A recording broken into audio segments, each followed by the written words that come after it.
Jani Ivanuša bo predstavil stališče Poslanske skupine Slovenske nacionalne stranke.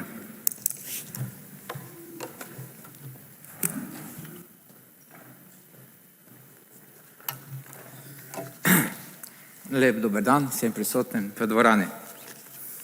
V Slovenski nacionalni stranki smo že leta 1997 opozarjali na problematiko, ki jo danes ureja obravnavani zakon. Slovenija veliko denarja namenja za zdravstvo in se lahko pohvalimo z dokaj dobrim zdravstvenim sistemom, čeprav so posamezne izjeme. Žal negativne predvsem. Dober zdravstveni sistem tvorijo strokovni kadri in dostopnost do zdravstvenih storitev. Vsako leto izšolamo nov medicinski kader, ki je plod slovenskega izobraževalnega sistema. A vendar ima vsak dober sistem tudi napake. Ena izmed največjih kroničnih težav v zdravstvenem sistemu so vsekakor javna naročila. Pred leti sta na tovrstno problematiko pred nami že opozarjala dr. Noč in dr. Mrlje. Sedaj pa najbolj vneto opozarjajo nanj mladi zdravniki.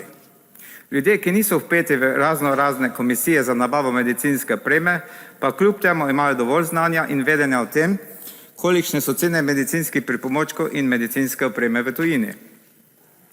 Po grobih ocenah gre za neupravičen odliv proračunskih sredstev nekje v višini pol milijarde evrov na letni ravni. Že dr. Noč in dr. Mrlje sta dokazala, da se samo pri nabavi žilnih opornic lahko prišpara najmanj 2 milijona evrov letno.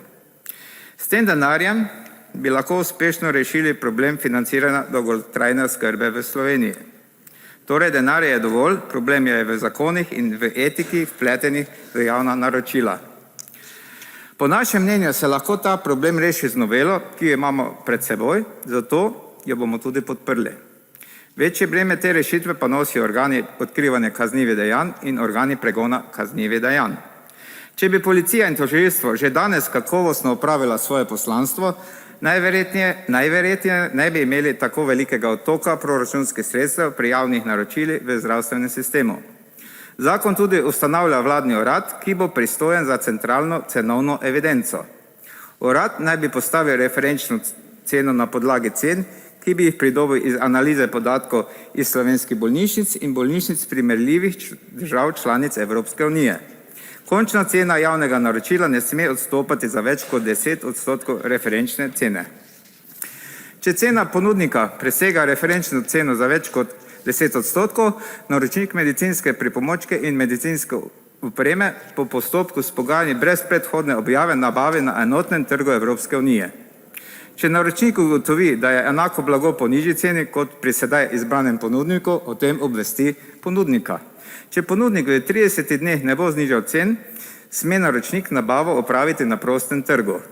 Naročnik potem poroča o vsaki izvedeni nabavi uradu vlade, pristojnemu za centralno cenovno evidenco.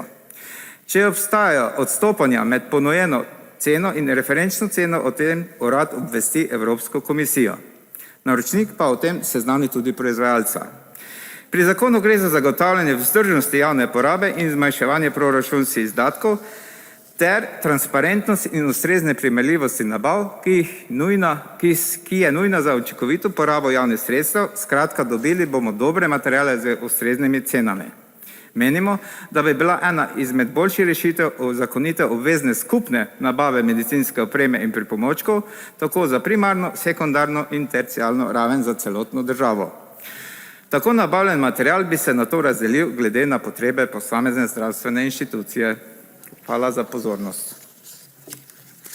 Hvala lepa.